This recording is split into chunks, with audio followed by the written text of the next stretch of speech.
জীৱনত আমি বহু সময়ত বহুত বস্তুৱে হেৰুৱাই পেলাওঁ। তাৰে কিছুমান খুব বেছি প্ৰয়োজনীয় আৰু কিছুমান কম প্ৰয়োজনীয়। কম প্ৰয়োজনীয় বস্তুবোৰ যেতিয়া আমি হেৰুৱাই পেলাওঁ তেতিয়া আমি বৰ বেছি হৈচৈ নকৰোঁ, বৰ বেছি চিন্তিত নহওঁ, বৰ বেছি অস্থিৰ হৈ নুঠোঁ, বা সেই হেৰুৱা বস্তুবোৰৰ অভাৱ পূৰণ কৰিবলৈ আমি বৰ বেছি খৰখেদাও নকৰোঁ।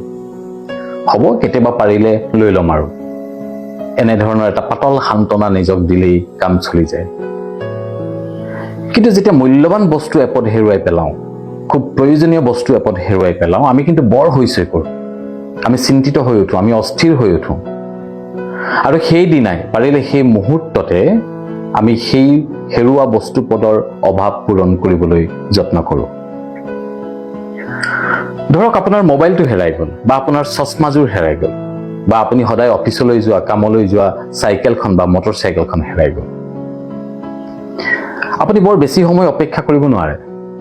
খুব সোনকালেই আপুনি এটা নতুন মোবাইল ল'বই লাগিব, এযোৰ নতুন চশমা আপুনি ল'বই লাগিব, নতুবা এখন নতুন চাইকেল, এখন নতুন মটৰ চাইকেল আপুনি ল'বই লাগিব, নহ'লে আপোনাৰ জীৱনটো গৈ কোনোবা খিনিত ৰৈ যাব, অচল হৈ যাব।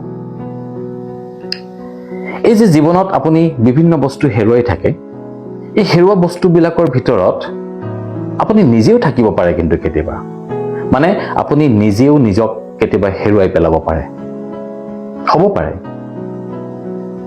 আৰু আপুনি নিজে নিজক হেৰুৱাই আপুনি গম নোপোৱাকৈও থাকিব পাৰে। অকণমান দকৈ ভাবি চাবচোন, আপুনি কিজানি ইতিমধ্যে নিজে নিজক হেৰুৱাই পেলাইছে।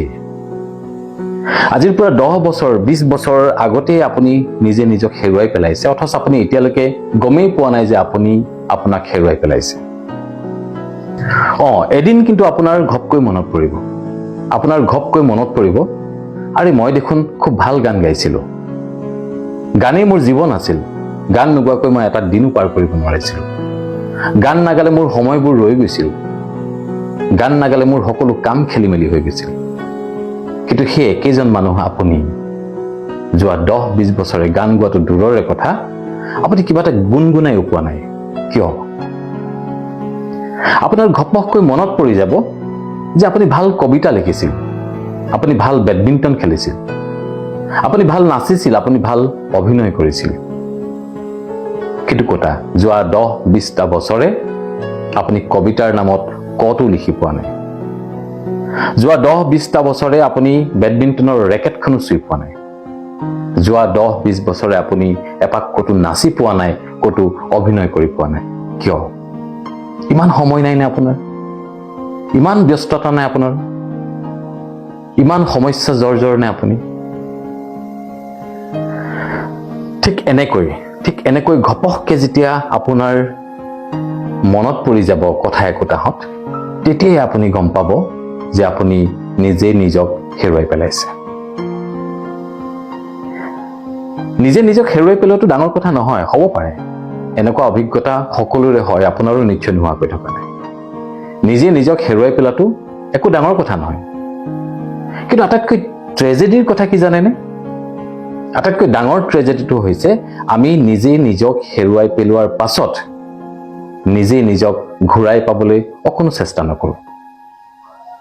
মোৰ মোবাইলটো হেৰাওঁতে মই লগে লগে এটা নতুন মোবাইল লোৱাৰ কথা চিন্তা কৰিছিলোঁ। কিন্তু মই যেতিয়া গম পালোঁ যে মই নিজে নিজক হেৰুৱালোঁ, মই কিন্তু নিজকে ঘূৰাই পাবলৈ চেষ্টা কৰা নাই। কিয়? নে আপুনি মূল্যৱান নহয় নেকি? আপুনি আপোনাৰ বাবে মূল্যৱান নহয় নেকি? মই মোৰ বাবে মূল্যৱান নহয় নেকি? আপুনি আপোনাৰ বিশেষ প্ৰয়োজন নহয় নেকি? আপুনি নিজকে আপুনি বুলি নাভাবে নেকি আজিকালি? আপোনাৰ হেঁপাহ ইচ্ছাবোৰ নাইকিয়া হৈ গ'ল নেকি?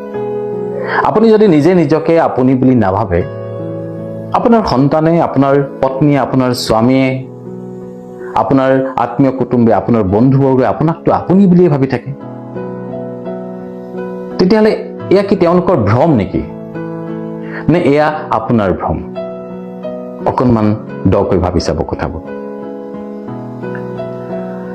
আৰু পাৰিলে নিজক ঘূৰাই পাবলৈ যত্ন কৰক। অকণমান সময় উলিয়াই আপুনি গান গাবলৈ লওক, অকণমান সময় উলিয়াই আপুনি কবিতা এটা লিখিবলৈ লওক, অকণমান সময় উলিয়াই আপুনি বেডমিণ্টন খেলিবলৈ লওক, নাচিবলৈ লওক, আপুনি অভিনয় কৰিবলৈ লওক। কাৰণ আপুনি আপোনাৰ কাষত নাথাকিলে জীৱনটো আপোনাৰ কাষত নাথাকে। আপুনি আপোনাৰ কাষত নাথাকিলে সময়বোৰ আপোনাৰ কাষত নাথাকে। আৰু আটাইতকৈ ডাঙৰ কথা, আপুনি যেতিয়া নিজক ঘূৰাই পাবলৈ চেষ্টা কৰিব, আপোনাৰ ভাল লাগিব। আপোনাৰ ভাল লাগিব। আচল কথাটো হ'ল, আপুনি যেতিয়া আপোনাক হেৰুৱাই পেলায় আৰু আপুনি যেতিয়া আপোনাক হেৰুৱাই পেলোৱা বুলি জনাৰ পাছতো আপুনি নিজে নিজক ঘূৰাই পাবলৈ চেষ্টা নকৰে বা ঘূৰাই পোৱাৰ ব্যৱস্থা নকৰে, তেতিয়াহ'লে জীৱনত আপোনাৰ পাবলগীয়া একোৱেই নাথাকে।